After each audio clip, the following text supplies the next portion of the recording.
Welcome to ഐ+ daily current affairs. ഇന്ന് 2026 April 23. ഇന്നത്തെ പ്രധാന ആനുകാലിക സംഭവങ്ങൾ നോക്കാം. ഏപ്രിൽ 22-ന് കേന്ദ്ര പരിസ്ഥിതി മന്ത്രി ഭൂപേന്ദർ യാദവ് ഉത്തർപ്രദേശിലെ ഷേഖദീൽ പക്ഷി സങ്കേതത്തെ രാജ്യത്തെ 99ാമത് റാംസർ സൈറ്റായി ഉൾപ്പെടുത്തുമെന്ന് പ്രഖ്യാപിച്ചു. അലിഗഡിലാണ് ഇത് സ്ഥിതി ചെയ്യുന്നത്. കൊച്ചിൻ ഷിപ്പ്യാർഡ് ലിമിറ്റഡിന്റെ പൂർണ്ണ ഉടമസ്ഥതയിലുള്ള ഉപസ്ഥാപനമായ കർണാടകയിലെ മാൽപ്പയിലുള്ള ഉഡുപ്പി കൊച്ചിൻ ഷിപ്പ്യാർഡ് ലിമിറ്റഡ് ഒരു വർഷത്തിനുള്ളിൽ 7 കപ്പലുകൾ നിർമ്മിച്ച് വിതരണം ചെയ്തു. ഇത്രയും കുറഞ്ഞ കാലയളവിനുള്ളിൽ വെറും 352 ദിവസത്തിനുള്ളിൽ ഒരു ഇന്ത്യൻ ഷിപ്പ്യാർഡ് 7 കപ്പലുകൾ നിർമ്മിക്കുന്നത് ആദ്യമായാണ്.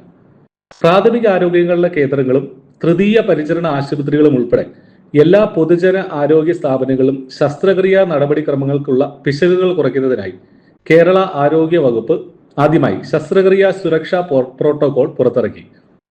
ഒരു പ്രധാനപ്പെട്ട രോഗി സുരക്ഷാ സംരംഭമാണിത്. ഡെയിലി കറണ്ട് അഫയേഴ്സ് ലഭിക്കാൻ ഇപ്പോൾ തന്നെ ചാനൽ സബ്സ്ക്രൈബ് ചെയ്യുക.